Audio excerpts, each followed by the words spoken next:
انسانوں کے نام افزار ریحان، آزادی اظہار اور ہماری قدامت پسندی۔ جب کبھی یہ شکوہ کیا جاتا ہے کہ یہاں ہمارے اس ملک بد نصیب پاکستان میں آزادی اظہار کا فقدان ہے، جس کے کارن یہاں 101 مسائل ہیں، کیونکہ جب تک درست تشخیص اور نشاندہی نہیں ہوگی، درپیش مسائل کا جو بھی حل نکالا جائے گا وہ ادھورا اور یک طرفہ ہوگا۔ ابھی یہ بات مکمل نہیں ہو پاتی کہ جھٹ سے کسی ضرورت سے زیادہ سیانے، انتہا پسند اور قدامت پرست کی آواز اٹھتی ہے۔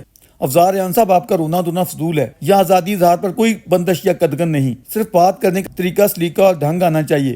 کڑوی سے کڑوی بات بھی میٹھے اسلوب میں کی جا سکتی ہے۔ درویش حیرت میں ڈوب کر عرض کرتا ہے کہ حضور، آپ کسی کھرے اور دوٹوک انسان کو منافقت کا اسلوب کیوں پڑھانا یا سکھلانا چاہتے ہیں؟ آپ یہ تو کہہ سکتے ہیں کہ کڑوی سے کڑوی بات کو بھی ایک تہذیبی دائرے کے اندر رہ کر نرم الفاظ میں بیان کیا جا سکتا ہے، حالانکہ ضرورت سے زیادہ ترور مروڑ اصلیت کا خاتمہ کر دیتی ہے۔ رہ گیا کڑوی بات کو میٹھے اسلوب میں بیان کرنے کا بیانیہ، اس کا جتنا بھی شان نزول بیان کر لیں، لیکن یہ سوائے کھراپن ختم کرنے کے اور کچھ نہیں۔ ازمودہ حقیقت یہ ہے کہ ہمارا عام ذہن ایسی تنقید کو اپنی توصیف سمجھ بیٹھتا ہے۔ سب جانتے ہیں کہ ہماری کامن سینس یا عام سوجھ بوجھ کس شعوری سطح یا درجے کی ہے۔ پچھلی پوری صدی سے مقتدر چلاک ذہنیت نے سادہ لو عوام کو جس قدر بیوقوف بنائے رکھا ہے، اور آج بھی انہیں الو بنا کر تمام وسائل ہڑپ کر رہے ہیں۔ ان ناہنجاروں کو پتہ ہی نہیں چل رہا کہ ان کا خیرخواہ کون ہے اور ڈرامہ باز و نوسر باز بدخواہ کون ہے، بلکہ ہمارے یہ بھرے مانس لوگ روز اول سے رازدان کو ہی اپنا رہنما گردانتے چلے آ رہے ہیں۔ مثال کے طور پر ہمارے ایک شخص نے اپنے چند روزہ اقتدار کی خاطر اگر لاکھوں بے گناہوں کو خون میں نہلا دیا،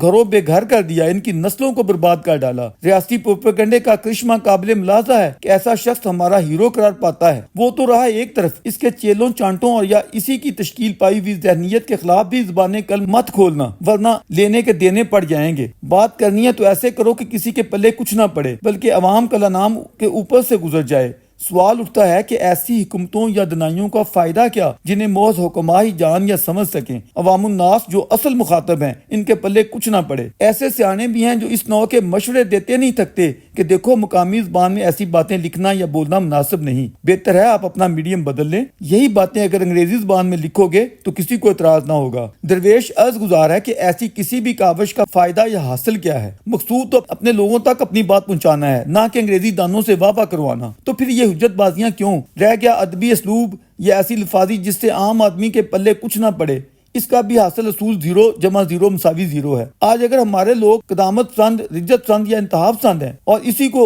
نور بصیرت خیال کرتے ہیں، تو اس کی بنیاد کیا یہی رویہ نہیں ہے؟ آج اگر ہمارے لوگ اقوام دیگر بالخصوص یہود و ہنود کے خلاف منافرت سے پھٹ رہے ہیں، تو باریک بینی سے اس کا کھرا ڈھونڈو تو اس کا سوس بھی یہی سیانی بلی مطلب پرستی اور منافقت ہوگی۔ آج اگر ہم پریشان ہیں کہ اگر کسی پر بلاسفیمی کا جھوٹا اور جعلی الزام بھی لگ جائے تو ہمارے عامت المسلمین فوری جوک در جوک کیوں جمع ہو جاتے ہیں تاکہ اس گنہگار کو ظالمانہ طور پر مارتے ہوئے جہنم رسید کر دیا جائے؟ اس کی بنیاد بھی کیا یہی زیادہ سیانی مسلمانی نہیں ہے؟ آج یہاں حضرت صاحب کی ایسی اجادہ داری ہے کہ وہ مسجد میں رنگے ہاتھوں بھی پکڑے جائیں تو کھٹکا نہیں۔ ایک نام نہاد پیر نے اپنے کچھ مریدوں کو جب یہ کہا کہ وہ انہیں قتل کرنے کے بعد دوبارہ زندہ کرنے کی طاقت رکھتا ہے، تو پکے سچے مریدین اس پر بھی ایمان لے آئے اور ایسے دعوے کرتے پائے گئے کہ اگر پولیس ہمارے پیر صاحب کو فوری نہ پکڑتی اور انہیں اپنا وظیفہ مکمل کرنے دیتی تو انہوں نے مرے ہوئوں کو زندہ کر دینا تھا، کیونکہ ان جہلا کو ہمیشہ سے اسی نوع کے قصے سنائے پڑھائے اور دماغوں میں بٹھائے گئے ہیں کہ فلاں ہستی نے یہ معجزہ کر دکھایا تھا، فلاں ہستی مردوں کو زندہ کر دیتی تھی۔ آج اگر ہمارے عوام کی یہ ذہنیت ہے کہ ہمارے مخصوص طاقتور ہمارے محافظ، محسن اور انداتا ہیں،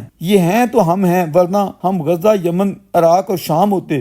راتوں کو ہمارے یہ ہمدرد جاگتے ہیں تو ہم سوتے ہیں، وغیرہ وغیرہ۔ کبھی غور کیا کہ ہمارے ان عوام میں اس نوع کی اپروچیں اور کہانیاں اس شدت کے ساتھ کیوں پھیلی ہوئی ہیں اور کن لوگوں نے یہ پھیلا رکھی ہیں اور ان کا خاتمہ کیسے ممکن ہے؟ ہم لوگ ایسے مائنڈ سیٹ کے ساتھ کیسے ذمہ دار شہری اور باوقار انسان بن سکتے ہیں؟ عزیز من جان لیں، اس کا ایک ہی راستہ ہے۔